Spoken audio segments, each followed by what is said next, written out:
Bonjour, bienvenue pour cette nouvelle conférence des vendanges du savoir en ligne sur les maladies de la vigne. Alors vous êtes nombreux à vous être connectés, environ 150. Nous attendons encore donc les dernières personnes qui se connectent. Comme vous le savez, la Cité du Vin est actuellement fermée, mais nous avons tenu malgré tout à vous proposer cette conférence depuis l'auditorium de la Cité du Vin. Merci donc à Thierry, Candrès d'avoir, accepté, de venir, faire cette conférence depuis la Cité et donc à Alain Blanchard, qui est, à mes côtés et directeur de l'Institut des sciences de la vigne et du vin et membre du comité de pilotage des vendanges du savoir. Les vendanges du savoir, c'est un partenariat entre, l'Institut des sciences de la vigne et du vin, l'Université de Bordeaux, l'Université de Bordeaux-Montaigne et la Fondation pour la culture et les civilisations du vin, qui est la fondation qui porte, les activités de la Cité du vin et qui, reçoit, ces vendanges du savoir, reçoivent le soutien de la société, Baron Philippe de Rothschild, mécénat qui est, géré par la Fondation Bordeaux Université, donc qui nous permet, de proposer, différentes rencontres, mensuelles, des conférences, des dégustations savantes, des balades savantes. Voilà, donc là, nous nous adaptons à la situation actuelle avec ces conférences en ligne, mais on espère très vite vous retrouver, en présentiel. Voilà. Avant de laisser la parole, à Alain Blanchard, qui va nous présenter, notre conférencier de ce soir, juste un petit mot sur la partie technique et le déroulé. Donc, Thierry Candrès, présentera sa conférence, environ, 40 minutes et ensuite, vous aurez la possibilité de poser des questions, sur le chat de Zoom. Donc vous avez une partie, réservée aux questions, une partie qui est en bas à droite de votre écran. Vous avez un onglet Q&R, questions et réponses et c'est, à cet endroit qu'il faut, marquer vos questions et voilà, on les relaiera auprès de Thierry Candrès, qui puisse vous répondre. Donc, voilà, n'hésitez pas à nous poser vos questions et puis si vous avez un problème, quelconque, vous avez une partie conversée, si vous avez plus une partie, problème technique. Voilà, et bonne conférence et puis à tout à l'heure. Voilà, bonsoir à tous. Merci de nous rejoindre pour cette nouvelle conférence des vendanges du savoir. Tout d'abord, je tiens à remercier Thierry Candrès qui a accepté de préparer cette conférence malgré un agenda très chargé. Thierry Candrès est directeur de recherche à l'INRAE. Il a obtenu, en remontant dans le temps, une thèse en virologie en 1984 à l'Université de Bordeaux. Et à la suite de cette thèse, il a effectué, comme on fait classiquement, un séjour postdoctoral. Lui, il l'a effectué aux États-Unis, en travaillant sur des agents infectieux d'ailleurs très particuliers qu'on appelle les viroïdes. Et puis, depuis son recrutement à l'INRA de Bordeaux, il a travaillé sur un très grand nombre de virus qui affectent les plantes, une grande variété de plantes, de la salade jusqu'aux arbres fruitiers, en passant bien sûr par la vigne. Et puis depuis quelques années, Thierry Candrès et son équipe dans l'UMR biologie du fruit et pathologie, ils ont développé des approches tout à fait innovantes pour identifier l'ensemble des virus que l'on peut trouver dans un espace naturel donné. Je ne sais pas s'il nous en parlera peut-être. Et Thierry Candrès, donc en raison de son expertise sur les virus de plantes, est régulièrement consulté, soit au niveau national, soit au niveau international, pour donner des avis scientifiques sur les risques épidémiques concernant les plantes cultivées. Alors, la crise sanitaire là, que nous traversons fait qu'il y a au moins un aspect positif, c'est que nous sommes tous devenus des grands experts en épidémiologie et donc nous sommes familiers avec ces concepts qui sont le changement d'espèce, les réservoirs sauvages de virus, les variants qui présentent des mutations, l'effet de la globalisation sur la circulation des virus, etc. Et tous ces concepts qui concernent bien sûr, dans ce cas-là, la Covid, eh bien, sont des concepts, vous allez le voir, qui concernent aussi les maladies des plantes et celles de la vigne en particulier. Et je pense que Thierry va nous démontrer assez rapidement que la vigne est elle aussi menacée par des maladies nouvelles ou anciennes, d'où le titre de la conférence d'aujourd'hui, Maladies émergentes, peur sur la vigne. Thierry? Bien, bonjour à toutes et à tous. Je vais commencer cette présentation par des remerciements. D'une part, des remerciements aux organisateurs de ce cycle de conférences des Vendanges du Savoir pour m'avoir invité à cette gageure de présenter un sujet très large, où donc par moment je vais pousser un peu loin mon domaine de compétences, et donc il y a sûrement des gens dans l'assistance qui seront plus compétents que moi sur certaines des maladies. Et le deuxième remerciement, c'est un certain nombre de collègues de INRAE qui m'ont fourni des éléments, qui m'ont fourni des diapositives et des éléments pour cette présentation. Alors, je m'excuse tout de suite, j'aurais dû pouvoir vous montrer la première diapositive et commencer à enchaîner avec cette conférence. On a un petit problème technique. Pour le moment, je ne passe pas les diapos, mais ça va se débloquer, je pense, assez vite. Cette thématique de maladies émergentes, comme Alain l'a dit, elle est malheureusement d'actualité, et il faut bien comprendre qu'effectivement, comme on a des maladies émergentes chez l'homme, on a des maladies émergentes chez les animaux et chez les plantes, et chez la vigne en particulier. Voilà, merci beaucoup. Donc, un pathogène émergent, on est tous maintenant totalement au point, mais si on essaye de se caler ensemble pour ce soir, qu'est-ce que ça sous-entend, un pathogène ou une maladie émergente? Pour moi, ça sous-entend deux choses, une notion de nouveauté ou de changement et une notion d'importance accrue ou qui va en s'accroissant. Et donc, une maladie ou un pathogène qui va voir son importance augmenter de façon soudaine ou inattendue et qui conduit souvent, mais pas toujours, à ce qu'on appelle une crise sanitaire. Vous êtes tous calés sur ce vocabulaire. Alors, pour cadrer un peu les présentations, je vais vous montrer deux choses qu'on appelle en pathologie végétale les triangles de la maladie. Simplement, ce que ça dit, vous en avez un qui est présenté ici. Ce que ça dit, c'est que pour avoir une maladie, en général, il faut trois choses, un hôte, un pathogène et un moyen de dissémination du pathogène, et donc souvent un vecteur. Et puis, j'ai un deuxième triangle qui vient d'apparaître et qui nous dit que, à nouveau, pour avoir une maladie, il faut un hôte, un pathogène, donc là, rien n'a changé, mais également que ce binôme hôte-pathogène va être impacté par les variables de l'environnement et en particulier par le climat. Et donc, c'est les deux triangles de la maladie et on y reviendra peut-être par moment. Et puis, Merci. Si je passe à la diapo suivante, les causes ou les mécanismes qui sous-tendent les émergences, chez les plantes de façon générale, quels sont-ils? Quelles sont-elles? On va dire que de façon très générale, ce sont les mêmes causes et les mêmes mécanismes que pour les pathogènes humains. Donc, à nouveau, malheureusement, vous êtes au top à l'heure actuelle.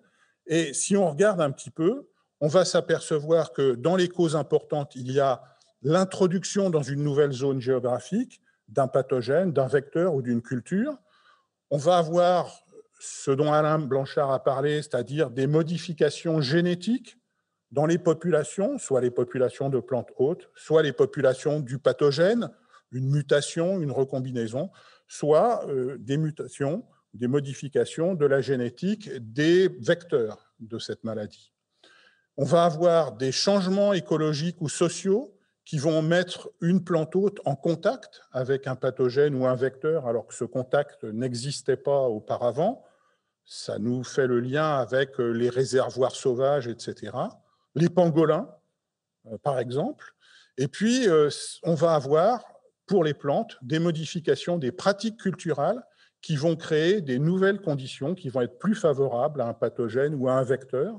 Et enfin, on en a parlé un petit peu avec le triangle de la maladie, les modifications des conditions climatiques qui vont permettre l'implantation et le développement d'un pathogène ou d'un vecteur dans une zone qui, antérieurement, n'était pas favorable.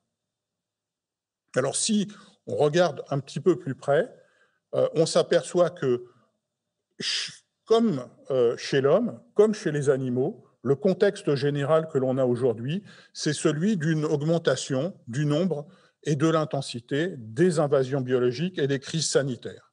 Et puis si on essaye de regarder un peu les causes sous-jacentes, et là je parle finalement toute culture confondue, toute plante confondue, on s'aperçoit par exemple qu'en France, depuis 1976, on a eu à peu près un doublement du rythme d'émergence des maladies des arbres forestiers.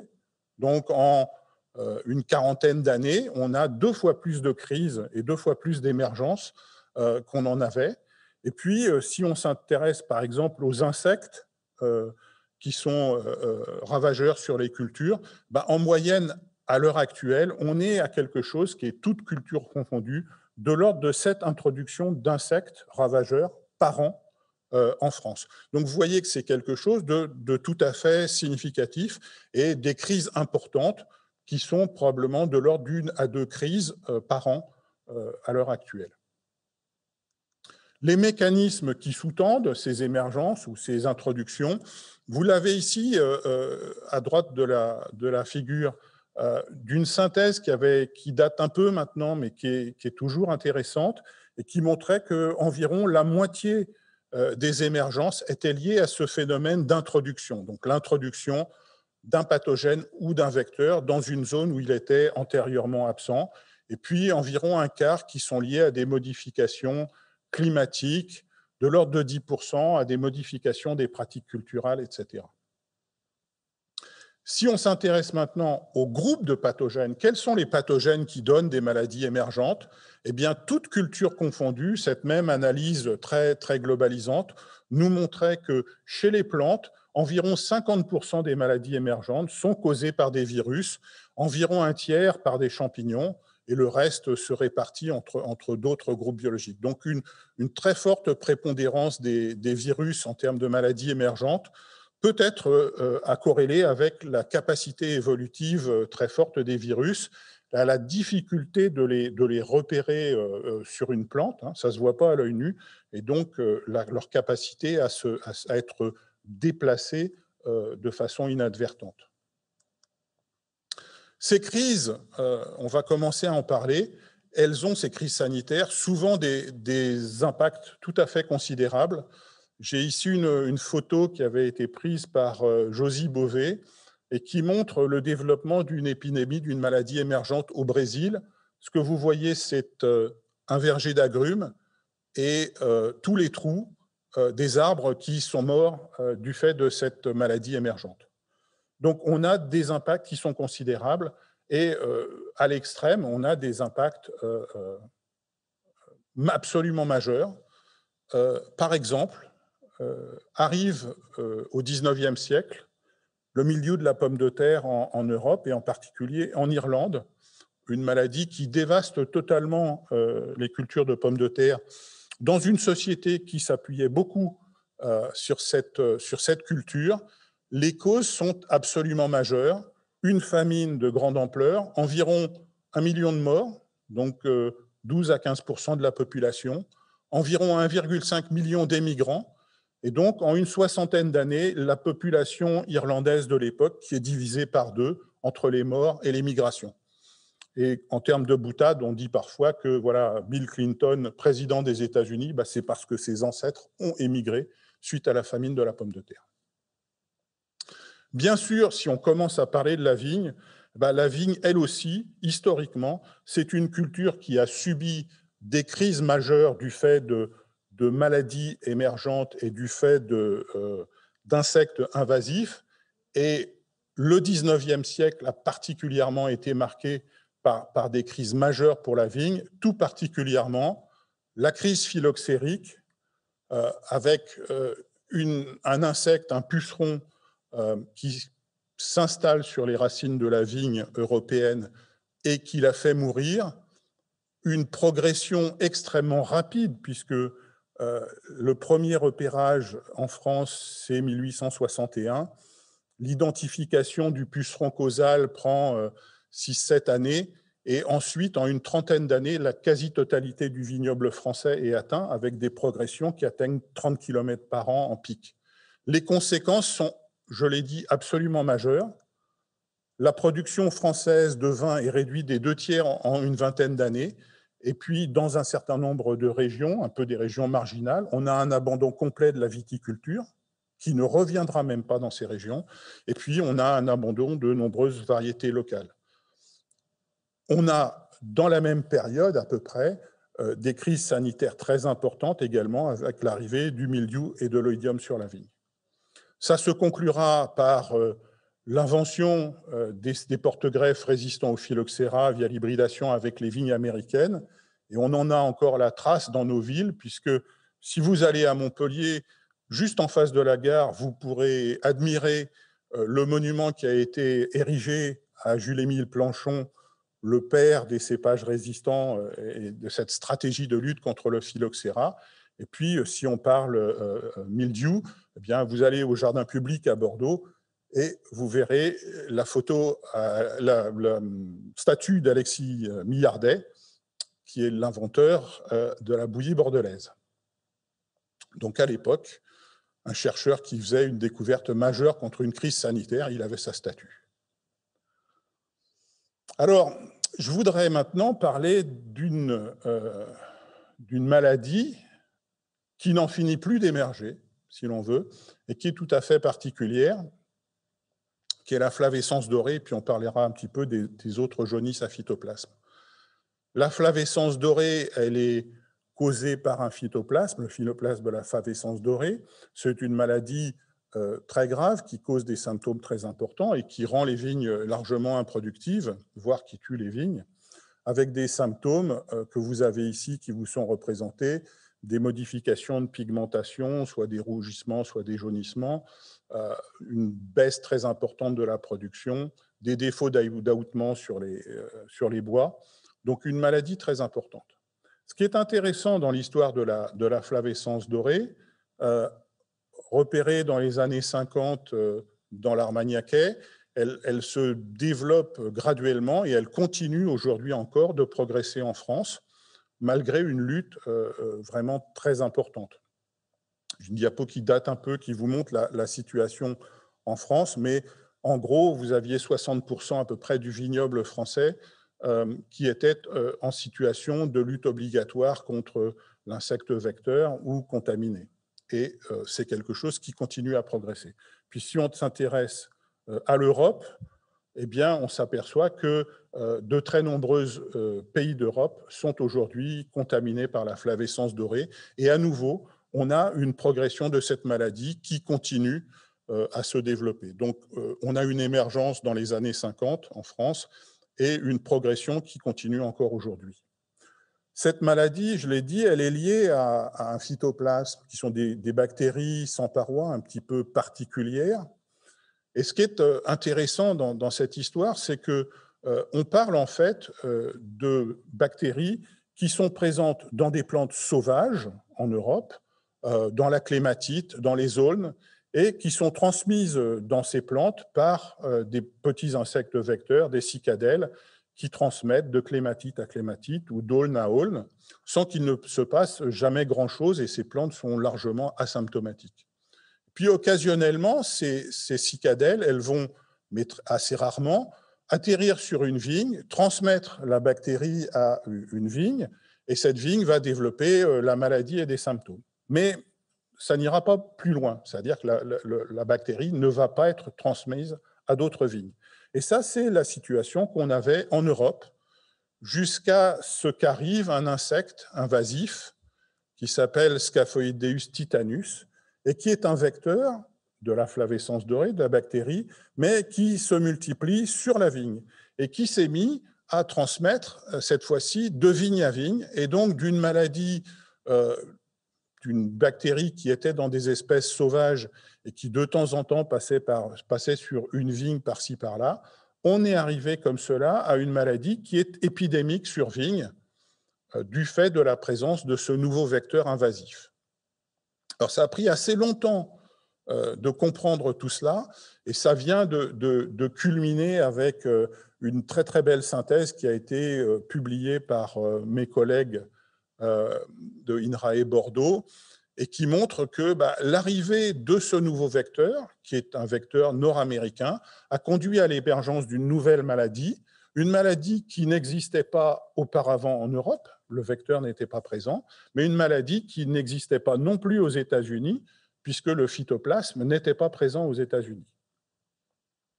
Le fait de comprendre ce mécanisme général, ça permet aussi de comprendre quelque chose qui avait été observé par l'EFSA dans une analyse de risque qui a été faite en 2016 pour essayer de comprendre et de mesurer, de prédire les risques liés à la flavescence dorée.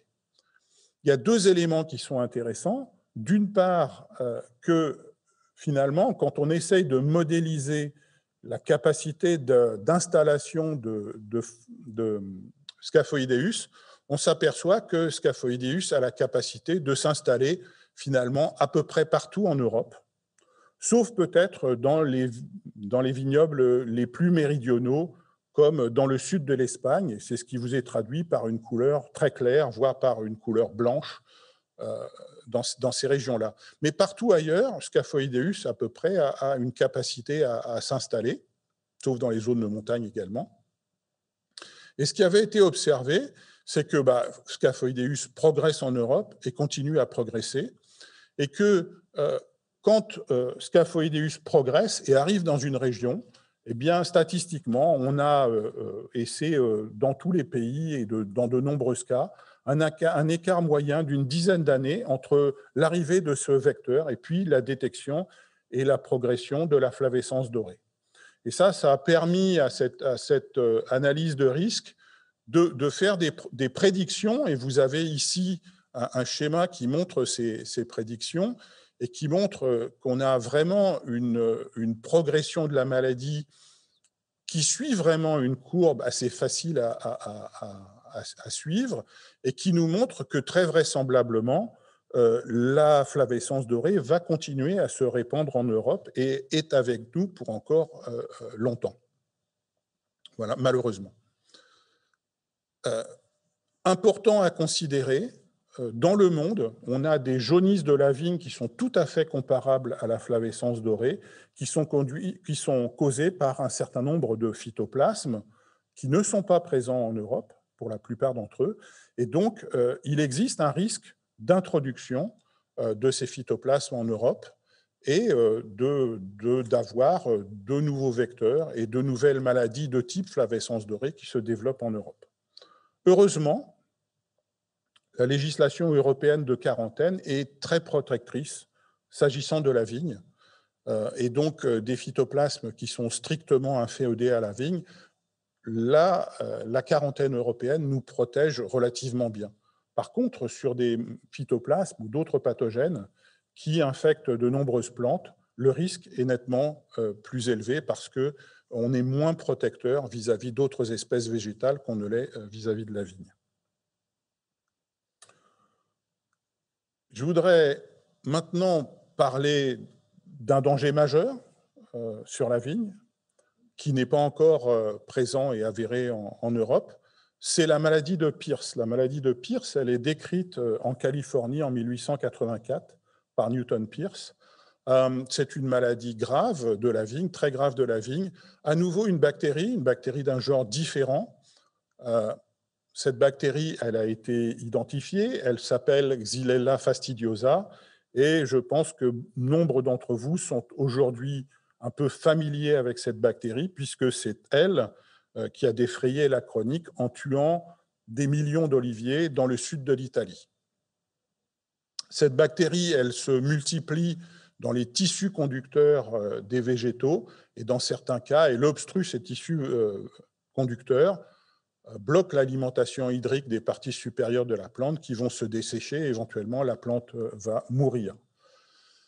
Cette bactérie, elle a une propriété qui nous embête beaucoup, qui est qu'elle est extrêmement polyphage. Elle a plus de 550 espèces d'hôtes connues, donc elle est capable d'infecter un très très grand nombre d'espèces végétales, et ça complique à la fois le fait de limiter son introduction dans les nouvelles zones géographiques, et ça complique également ensuite la lutte contre la bactérie parce que c'est très difficile d'éradiquer en supprimant toutes les espèces hôtes qui pourraient être présentes. C'est par ailleurs un pathogène majeur pour de nombreuses cultures, dont la vigne, mais pas uniquement. On a parlé de l'olivier, par exemple. De plus, elle est transmise par de nombreuses espèces de cicadelles. Vous en avez quelques-unes ici. Ce qui est intéressant, c'est de voir qu'aux États-Unis, on a eu 2 phases dans la maladie. Une phase où la maladie était grave et puis une phase où la maladie est devenue très grave avec l'arrivée d'un nouveau vecteur, Omalodisca, qui a encore augmenté l'efficacité de transmission de vigne à vigne et accéléré le développement épidémique. En Europe, pour notre malheur, on a un vecteur qui est relativement efficace et qui est un insecte très largement répandu, qui vous est présenté ici à droite, qui s'appelle Philaenus spumarius, le cercope des prés. C'est quelque chose que vous voyez assez souvent au printemps, qui fait de ce qu'on appelle la bave de coucou, que vous avez représenté ici en photo pour protéger ses larves.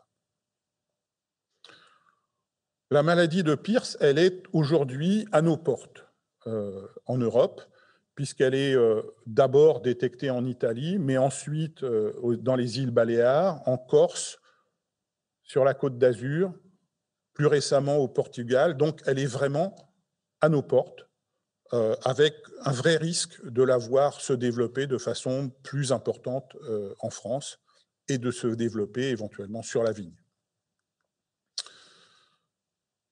De la même façon que l'EFSA avait travaillé sur la flavescence dorée, l'EFSA a travaillé sur les contraintes climatiques à l'établissement de Xylella, de la bactérie. Et vous avez ici une synthèse réalisée en 2019. Plus on est dans les couleurs rouge et jaune, plus la capacité d'établissement est importante. Et vous voyez que si on considère la France, le pourtour immédiat méditerranéen semble tout à fait favorable à l'installation de Xylella.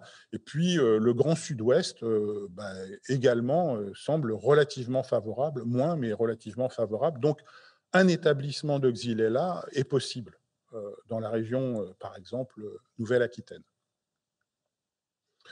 Ce qui est intéressant dans la crise Xylella que nous traversons à l'heure actuelle, c'est qu'on a appris beaucoup de choses. C'est une maladie, je vous l'ai dit, qu'on connaissait depuis une centaine d'années. C'est assez remarquable, mais il a fallu la crise en Italie pour qu'on réalise que Xylella était capable de tuer l'olivier. Ce n'était pas quelque chose de connu. Et cette crise qui continue à se développer en Europe a conduit à de nouvelles recherches et a conduit à comprendre un certain nombre de choses, dont le fait que les sous-espèces de la bactérie infectent des hôtes différents et font des dégâts différents sur des plantes hôtes différentes.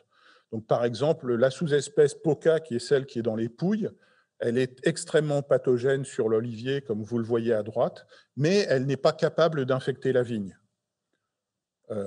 La sous-espèce multiplex, qui est présente en Corse, qui est présente aux Baléares ou à Alicante, elle est très pathogène à l'heure actuelle sur l'amandier.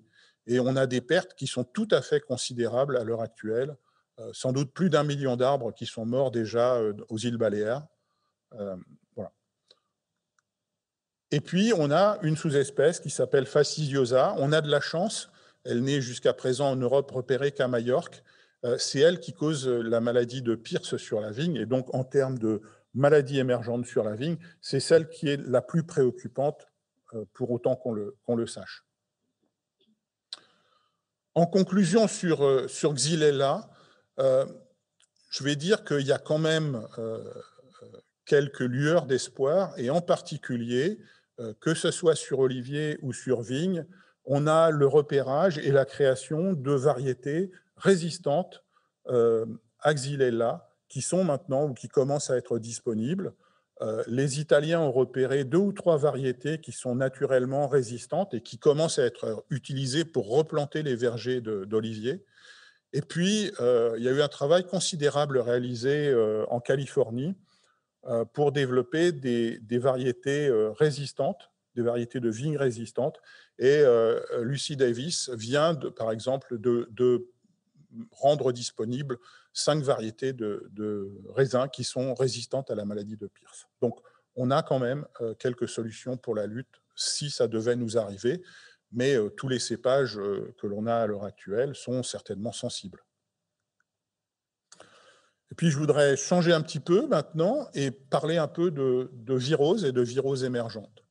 Alors, une chose qui est assez intéressante, c'est que dans certains cas, on peut considérer, ou on a considéré que la maladie du Cournouet peut être considérée comme une ancienne maladie émergente. Elle est bien établie et on la connaît très bien aujourd'hui. Mais il est vraisemblable que la transition et les modifications de pratiques agricoles liées à la lutte contre le phylloxéra, avec la production de plants greffés, avec un certain nombre d'autres modifications qui ont été associées à la transition pour lutter contre le phylloxéra, a pu contribuer à la diffusion et à étendre la maladie du Cournouet. Au-delà de ça, ce qui est très important à considérer, c'est que la vigne, c'est une espèce à multiplication végétative, et dans les espèces ligneuses à multiplication végétative, c'est à l'heure actuelle celle qui est connue pour héberger le plus d'espèces virales. On a à peu près un peu plus de 80 virus de vigne qui sont connus aujourd'hui, et on en découvre, non pas tous les jours, mais on en découvre tous les ans.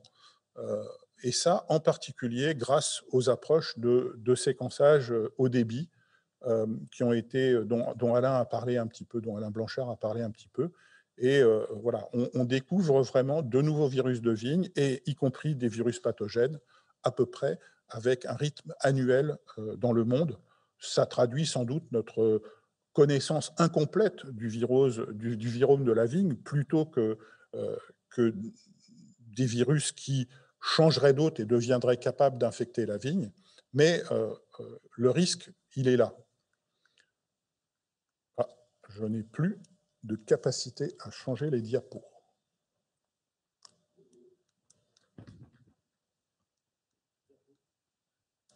Vous pouvez me changer les diapos? Merci beaucoup. Alors, si on veut raisonner sur ces virus, il y a un travail récent assez intéressant qui a été produit à nouveau par l'European Food Safety Authority, qui s'est penché sur tous les virus de vigne. Vous voyez qu'ici, il y en a 87. En 2018, il y en avait 87 de connus. Sur ces 87 virus connus chez la vigne, en gros, une trentaine ne sont pas connus pour être présents en Europe. Donc, l'EFSA les a considérés comme des virus non européens, et s'est ensuite livré à une analyse de risque pour voir ceux qui étaient vraiment dangereux et qui pourraient éventuellement mériter de devenir des agents de quarantaine. Et le résultat, c'est qu'il y a une quinzaine de virus qui ne sont pas présents en Europe aujourd'hui et qui ont capacité à être un jour des virus de quarantaine, reconnus comme des virus de quarantaine. Donc vous voyez un petit peu moins d'une centaine de virus connus sur vigne, 30% qui ne sont pas présents en Europe et 15% qui sont vraiment des virus pathogènes et potentiellement dangereux. Si je peux avoir la dia suivante, je l'ai illustré ici avec deux viroses émergentes aux États-Unis. À gauche, une maladie ou un virus qui s'appelle le grapevine vein clearing. Et puis à droite, une maladie assez préoccupante avec son insecte vecteur qui s'appelle le grapevine red blotch et qui, du point de vue de sa pathogénicité, rappelle beaucoup la maladie de l'enroulement. Donc, quelque chose, ce sont deux maladies transmises par des insectes vecteurs. Donc, ce sont des maladies épidémiques qui ont une capacité à progresser. Et il se trouve justement que le vecteur de la maladie de gauche, le grapevine vein clearing, vient d'être repéré en France. Donc, ça augmente un petit peu le risque. Mais à nouveau, ce sont des virus qui ne sont connus que pour infecter la vigne. Et donc, la chance que l'on a, c'est une réglementation européenne très protectrice en ce qui concerne le matériel vigne. Si je peux avoir la diapo suivante, s'il vous plaît. Voilà. Je vais la sauter. Donc, la suivante. Voilà. Je voudrais parler d'une maladie et d'un virus émergent qui a été repérée en 2012. En 2012, une nouvelle maladie de déformation foliaire et de marbrure foliaire qui est détectée dans le nord de l'Italie, à laquelle on donne le nom de grapevine leaf mottling and deformation. Et très vite, les techniques de séquençage au débit, diapo suivante, ont permis d'identifier un virus auquel a été donné le nom de grapevine pinot gris virus. Ce génome caractérisé a permis de développer des études, du diagnostic. On sait aujourd'hui que très vraisemblablement c'est un virus d'origine asiatique et on sait qu'il est transmis par l'acarien de l'érinose, Columerus vitis, avec une capacité épidémique importante. Depuis qu'on a du diagnostic, on a pu rechercher ce virus et ce virus, on s'aperçoit qu'il est présent dans la plupart des régions de production dans le monde, avec une surprise, c'est qu'au départ, les collègues italiens le mettent en évidence sur des vignes malades dans le cadre d'une maladie émergente. Et quand on regarde un peu partout dans le monde, et quand on regarde, l'IFV a fait des travaux importants en France, on s'aperçoit que ce virus, il est essentiellement asymptomatique. Dans toutes les régions de France, on le trouve, il est fortement présent, mais il est très rarement associé à des symptômes, sauf peut-être de façon localisée, comme en Champagne. Donc aujourd'hui, on ne sait pas bien définir, bien dire si ce virus, il est pathogène, il est très embêtant, ou au contraire, il est relativement anodin. Et il y a à l'heure actuelle un projet qui est soutenu par le Plan national de dépérissement du vignoble et qui implique l'IFV et INRAE pour essayer de mieux comprendre ce virus et de déterminer si on est vraiment en face d'une maladie émergente ou pas et quels sont les risques qui sont éventuellement associés à ce virus du pinot gris. Je voudrais finir avec quelques photos de jolis insectes, mais d'insectes potentiellement embêtants. On a introduit ou sont arrivés en France récemment plusieurs insectes vecteurs. Une cicadelle, Gicradia, qui transmet des phytoplasmes cousins de la flavescence dorée en Amérique du Nord. Et donc, potentiellement, on est aujourd'hui un petit peu plus vulnérable vis-à-vis de ces phytoplasmes du fait de la présence de ce vecteur. Et puis, un puceron, le puceron de la vigne Aphis illinoisensis, qui est un féodé à la vigne, qui était déjà présent dans plusieurs pays d'Europe, qui vient d'être repéré en France en 2020, qui est vecteur du virus qui s'appelle le grapevine vein clearing. Et donc, à nouveau, on est un petit peu plus vulnérable face à ce virus maintenant que le vecteur est présent en France. Oh, pardon. On a également, à nos portes, une autre cicadelle. C'est une cicadelle qui est voisine de Scaphoideus, le vecteur de la flavescence dorée. C'est une cicadelle qui est polyphage, qui attaque la vigne, mais pas uniquement, et qui est invasive en Suisse depuis 2017. Donc elle est à nos portes. Elle est capable de transmettre la flavescence dorée. Et donc, c'est difficile aujourd'hui de dire quelles pourraient être les conséquences de l'arrivée en France de cette cicadelle. Est-ce que ça pourrait accélérer la propagation de la flavescence dorée ou accélérer le transfert de la flavescence dorée depuis les hôtes sauvages qui ne montrent pas de symptômes mais qui sont largement répandus vers la vigne? C'est une question qu'on peut se poser.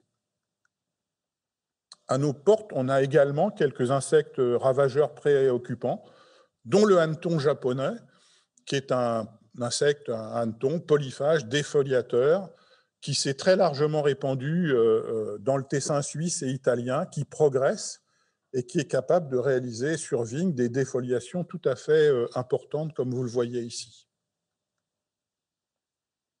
Et puis, si on veut parler de choses horribles, vous avez ici une très jolie cicadelle qui s'appelle Lycorma delicatula, qui, dans certains cas, commence à faire des dégâts assez importants sur vigne aux États-Unis parce qu'on arrive à des populations extrêmement importantes de cette très grosse cicadelle. Pour finir, je voudrais mentionner le fait que, dans certains cas, on a également des pathogènes qui réémergent. des pathogènes qui, à un moment donné, deviennent, du fait des pratiques agricoles, relativement mineurs ou anodins, et puis qu'on voit remonter éventuellement à la faveur de changements. Et par exemple, on voit remonter à l'heure actuelle une vieille maladie, le black rot, sur les cépages de vigne résistants, simplement parce que cépages de vigne résistants, moins de traitements phytosanitaires, et on voit remonter le black rot. Et puis, alors, je vais conclure, d'une part en vous disant que je vous ai fait une longue liste de problèmes et de problèmes potentiels, et que c'est un peu désespérant, et qu'il y a néanmoins quelques raisons pour ne pas désespérer. D'une part, comme je l'ai dit, la législation européenne est très protectrice en ce qui concerne le matériel de propagation vigne. D'autre part, et c'est une vraie chance, on a une filière en France, vitivinicole, qui est très structurée, qui est très proactive. Le dernier exemple en étant le plan national de dépérissement du vignoble dont on a parlé. Et puis, on a une surveillance qui se renforce. La France vient de se doter d'une plateforme d'épidémiosurveillance en santé végétale. Donc, tout ça, ce sont des éléments qui sont importants, qui, d'une part, nous protègent et, d'autre part, nous mettent en situation de réagir. Et puis, enfin, on a une recherche qui est très active en France, mais également dans le monde, sur tous ces problèmes de viroses émergentes et de maladies émergentes. J'aime bien m'approcher de la conclusion à propos de maladies émergentes avec une citation de Donald Rumsfeld, qui était le secrétaire à la défense des États-Unis sous George Bush, le fils. Et Donald Rumsfeld, pour le paraphraser, il disait il y a ce que nous savons, il y a ce que nous savons que nous ne savons pas, et il y a ce que nous ne savons pas que nous ne savons pas. Et l'histoire a montré que c'est ce dernier aspect, ce que nous ne savons pas, que nous ne savons pas, notre ignorance profonde de ce qui peut se produire, qui pose souvent les problèmes les plus difficiles. Et souvenez-vous que, avant qu'elle arrive en Italie, on ne savait pas que Xylella n'était pas capable de tuer les oliviers. Donc, en guise de conclusion, j'espère vous avoir montré qu'il y a de nombreux facteurs qui peuvent contribuer à l'émergence d'un pathogène ou d'une maladie sur des plantes, et sur la vigne en particulier. J'espère vous avoir prévenu que de nouvelles crises sanitaires sont à prévoir, y compris sur vigne. La question, ce n'est pas si des crises sanitaires se produiront, c'est plutôt de savoir quand elles se produiront et quels seront les agents à l'origine de ces crises. Et ça implique une nécessité d'anticipation et de préparation, d'essayer d'améliorer notre capacité à prédire les émergences, mais vous avez vu la citation de Donald Rumsfeld, d'essayer de les identifier précocement, en particulier par de la surveillance renforcée au niveau du territoire, et puis d'essayer d'y réagir efficacement par l'éradication, par les stratégies de lutte, et puis par le fait de trouver des solutions à long terme. Et n'oublions jamais que dans de nombreux cas, on trouve des solutions, mais les agents qui sont à l'origine des crises sont toujours parmi nous, et le phylloxéra en est un excellent exemple. Merci beaucoup, et puis maintenant, on va passer aux questions. Merci.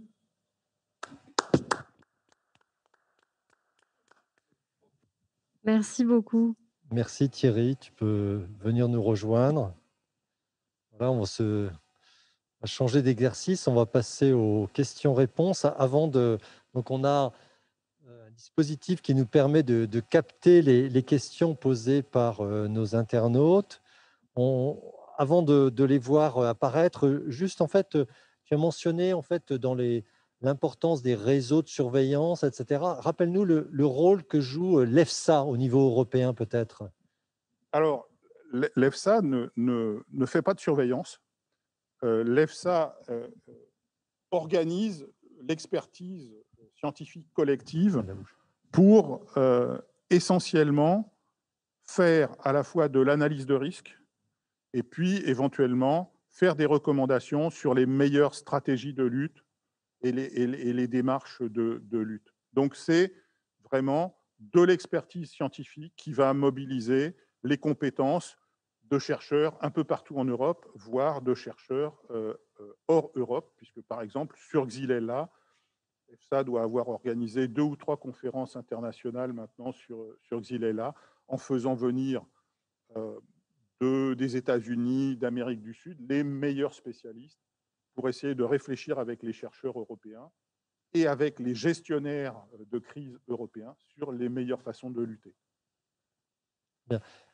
Ce qu'on a bien vu aussi dans ton exposé, c'est que cette notion qui est sans doute un peu ancienne de classer finalement les agents microbiens en pathogènes, non pathogènes, finalement, c'est une notion qui est un peu remise en question. On l'a vu un peu sur, par exemple, le phytoplasme qui donne la flavescence dorée. Est-ce que tu peux nous en dire peut-être un peu plus? Et est-ce que c'est vrai aussi pour les virus, cette notion qu'on peut avoir des virus hébergés sans pathologie, et puis dans une autre plante, éventuellement une pathologie qui se développe? Oui, oui, ça, c'est très clair. C'est-à-dire que le pouvoir pathogène d'un virus ou d'un agent en général ne va pas s'exprimer de la même façon selon les conditions.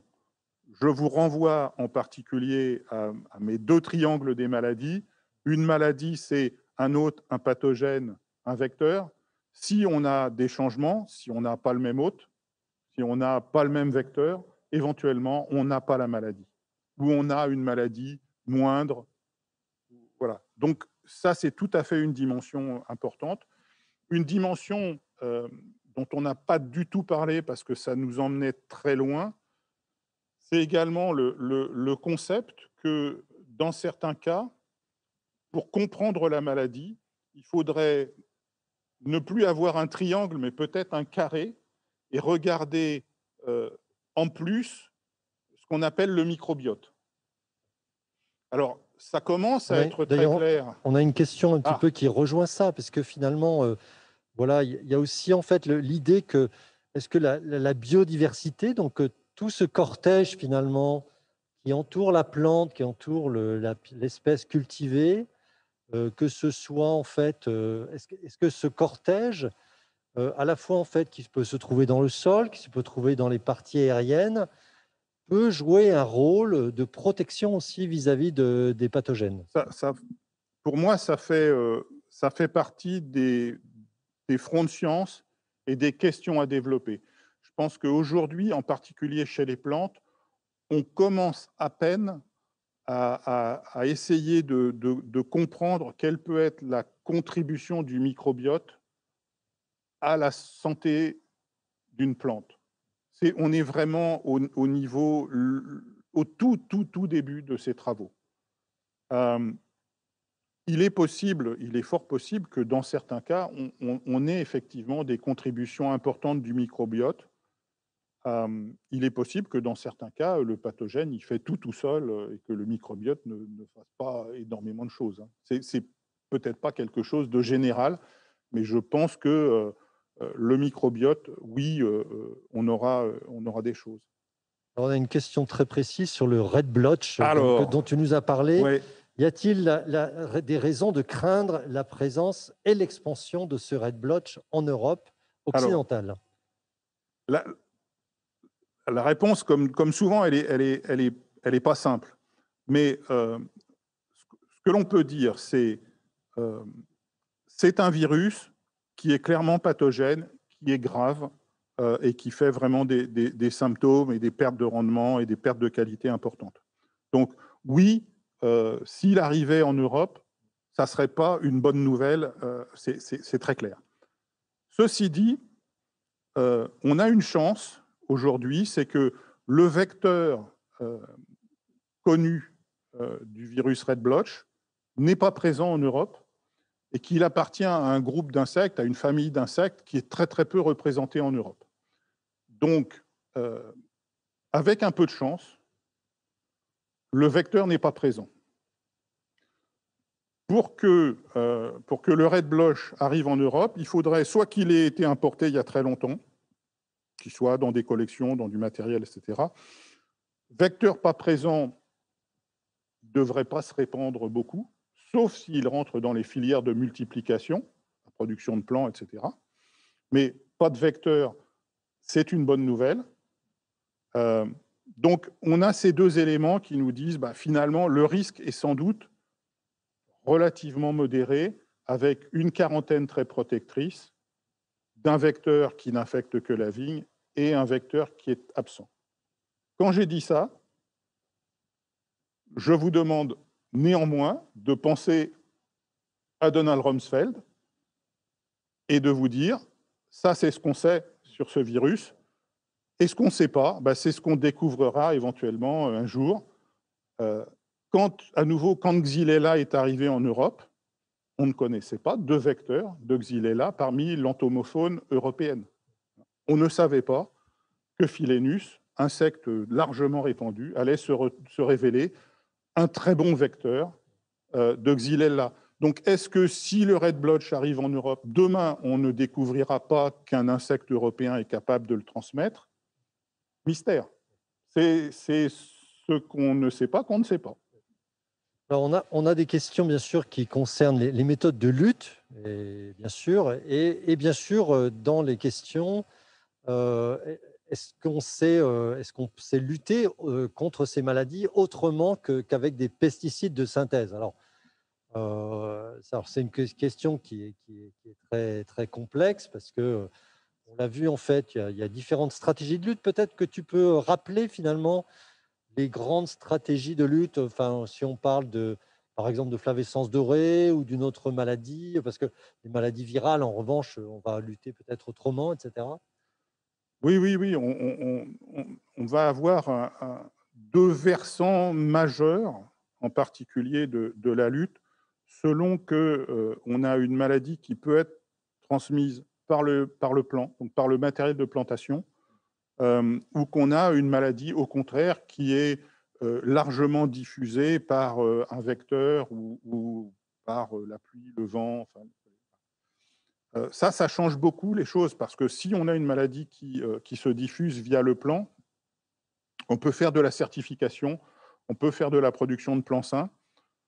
On a une législation qui va dans ce sens-là. Donc, le fait de produire du matériel de multiplication et des plants sains va être une composante très importante de la lutte.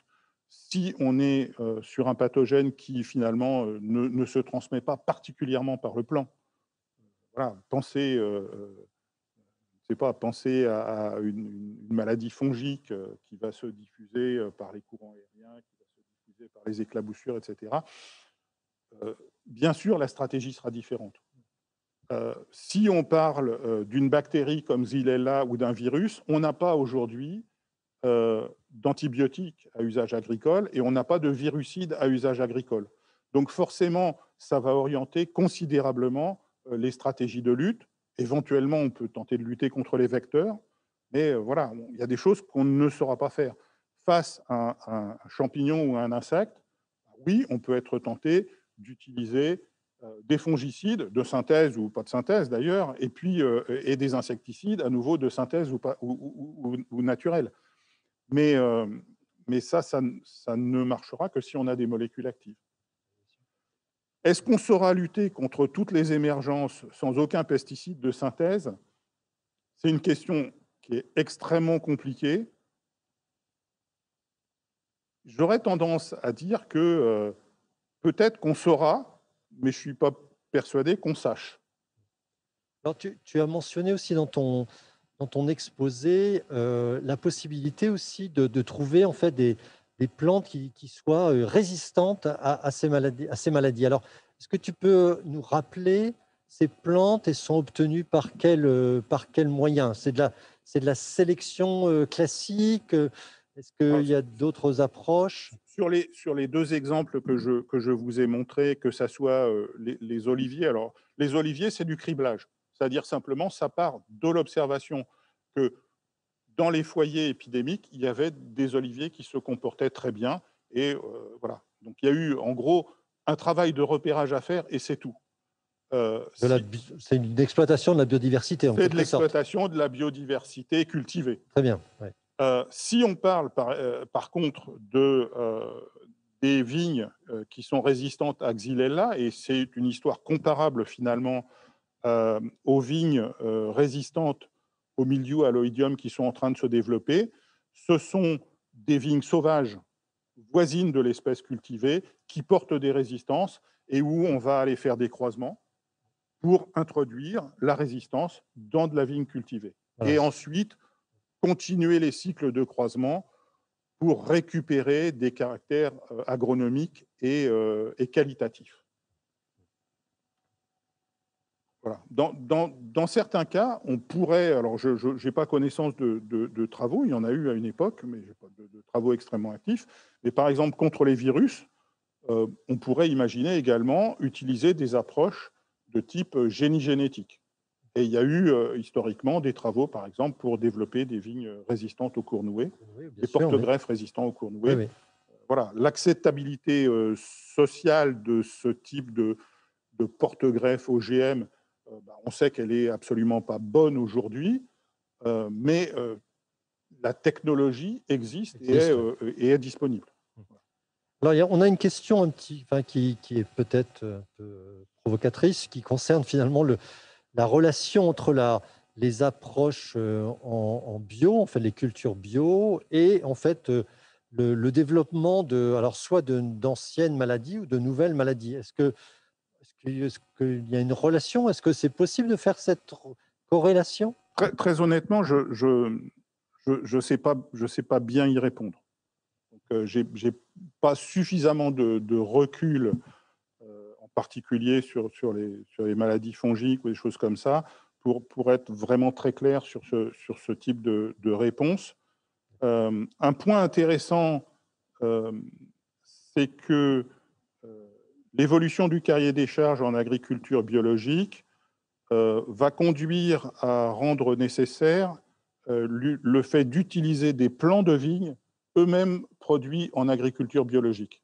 Oui. Ce n'est pas le cas aujourd'hui, mais on y va.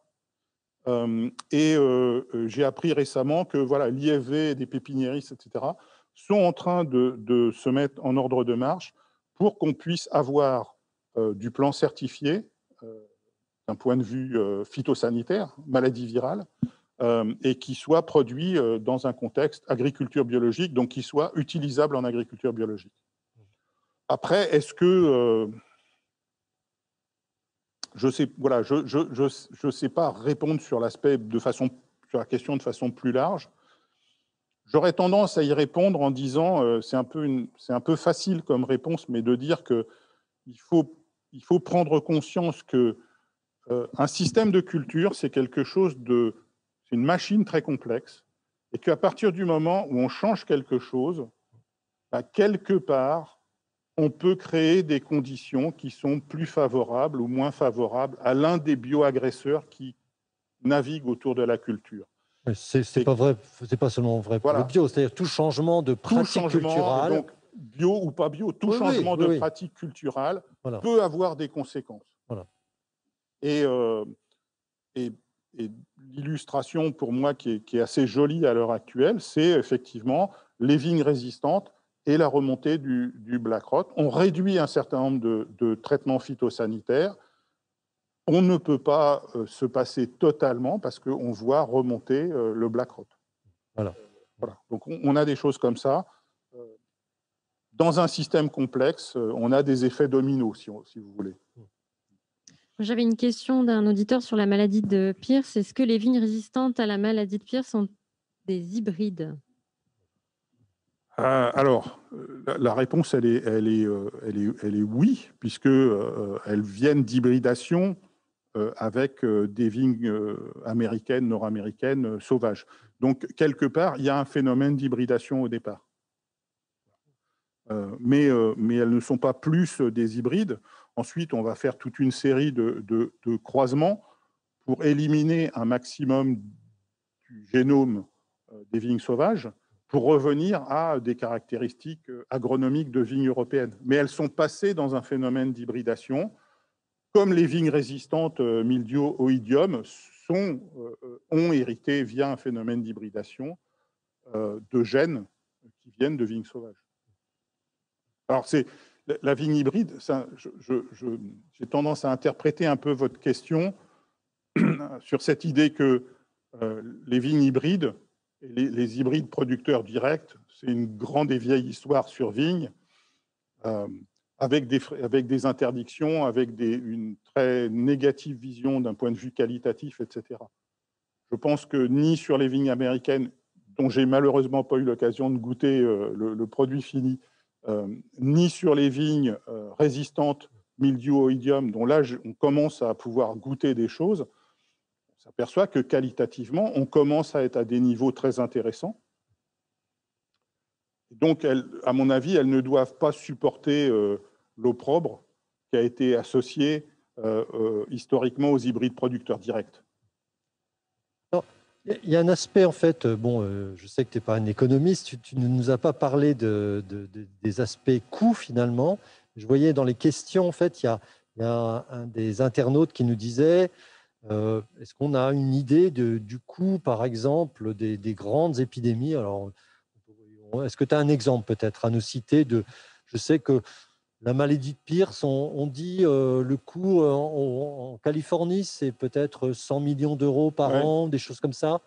Est-ce que tu as d'autres exemples peut-être? Je n'ai pas de très bons chiffres, mais vous avez dû en voir peut-être passer quelques-uns. J'avais une diapo sur un virus qui a émergé sur arbre fruitier vers les années 1915 en Europe de l'Est, qui s'est répandu un peu partout dans le monde. Le coût de la lutte est estimé à peu près à $1 milliard par an au niveau mondial. Le hanneton japonais que je vous ai montré, il y a un coût, alors toute culture confondue, parce que c'est quelque chose de très polyphage, mais toute culture confondue, je crois que c'est de l'ordre de 250 millions de dollars, à peu près d'euros, par an aux États-Unis. Donc, le coût économique, il peut être très important. Ce qui me paraît important de garder en tête, c'est que au-delà du coût économique, sur une crise majeure, comme la crise phylloxérique, comme le mildiou de la pomme de terre et la famine en Irlande, c'est que ces crises, au-delà du seul aspect économique, elles ont un coût social important. Presque culturel, même. Culturel, quand on regarde l'Italie, par exemple. Regardez tout ce qui s'est passé autour des arrachages et de la mort des oliviers centenaires en Italie. Et dans certains cas, ces maladies émergentes, elles ont un coût environnemental. C'est-à-dire que alors moins sur les cultures, mais quand on a des pathogènes émergents, par exemple, sur arbres forestiers, on a dans certains cas des effets de déforestation massive, avec ce qui s'ensuit, c'est-à-dire les feux, l'érosion, la perte de production de bois, mais aussi la perte d'espaces récréatifs, voire des pertes de touristes, etc.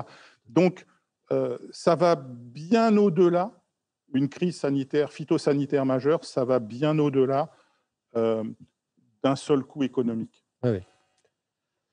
Là, on avait une question aussi qui concerne la diversité des habitats. Alors, j'essaye de la formuler.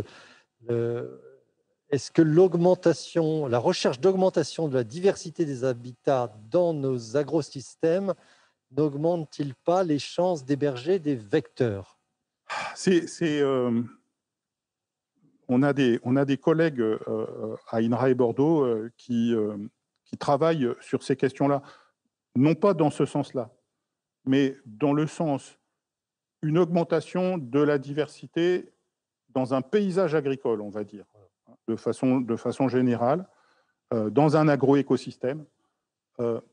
Quelles sont ses conséquences, non pas pour les insectes vecteurs, mais plutôt quelles sont les conséquences pour l'ensemble de la cohorte des insectes? Parce que vous voyez bien que ça peut impacter des insectes vecteurs, mais de la même façon, ça va éventuellement aussi impacter des insectes qui sont eux-mêmes prédateurs des vecteurs. Ça va éventuellement impacter des oiseaux. Ça va éventuellement impacter des chauves-souris qui vont aller prélever les vecteurs et lutter contre les vecteurs. Donc, et la réponse univoque de dire ça va augmenter les vecteurs, ou au contraire, la réponse univoque de dire ça va augmenter les agents de contrôle biologique et donc on aura moins de problèmes, c'est probablement simpliste et il n'y a probablement pas une réponse univoque. Cette diversité que l'on augmente dans le paysage agricole, c'est quelle diversité? Elle est répartie comment dans le paysage? Il y a tout un tas de questions comme ça et qui vont faire que ça sera peut-être favorable pour un vecteur, ça sera défavorable pour un autre. Et il faudra trouver un équilibre et la solution la plus intéressante. Peut-être une dernière question. Alors, à quelle vitesse évolue la certification des plants par rapport à l'émergence de pathogènes ou de maladies?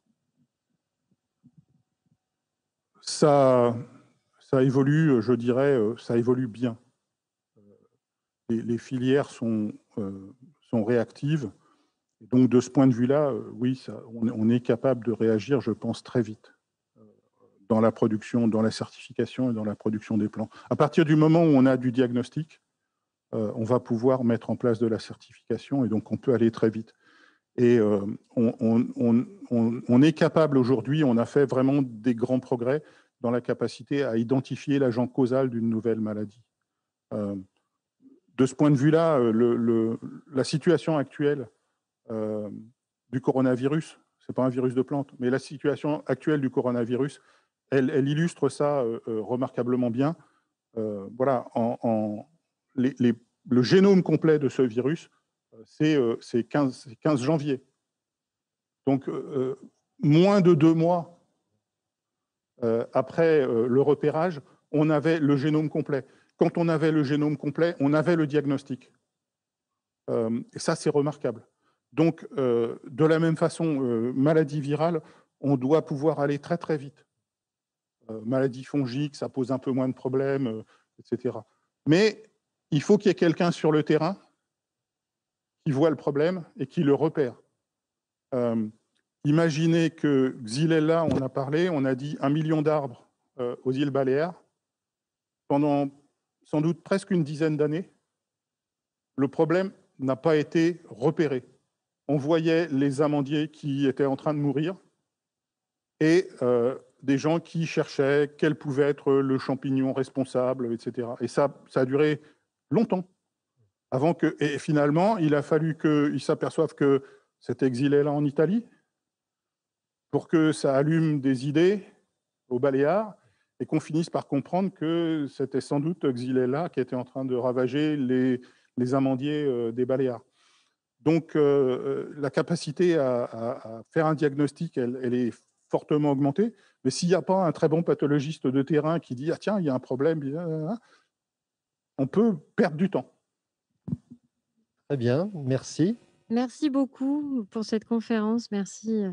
Voilà, écoutez, chers auditeurs, merci. C'est toujours un peu bizarre de parler comme ça à une caméra, à une salle vide, mais voilà, j'espère que j'ai pu partager quelques trucs avec vous et que voilà, ça vous a intéressé et que vous avez le sentiment d'avoir passé un bon début de soirée.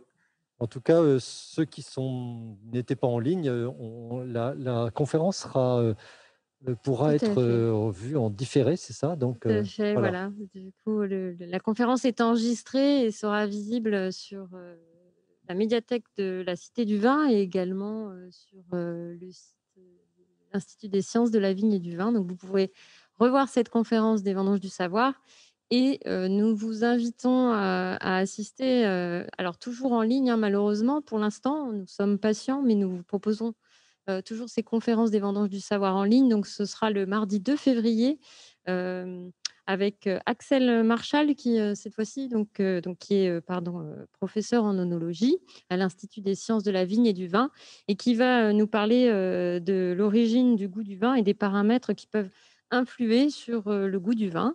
Donc, une conférence qui aura lieu le mardi 2 février à 19h en ligne. Donc, vous pouvez vous inscrire sur le site de la Cité du Vin pour cette conférence.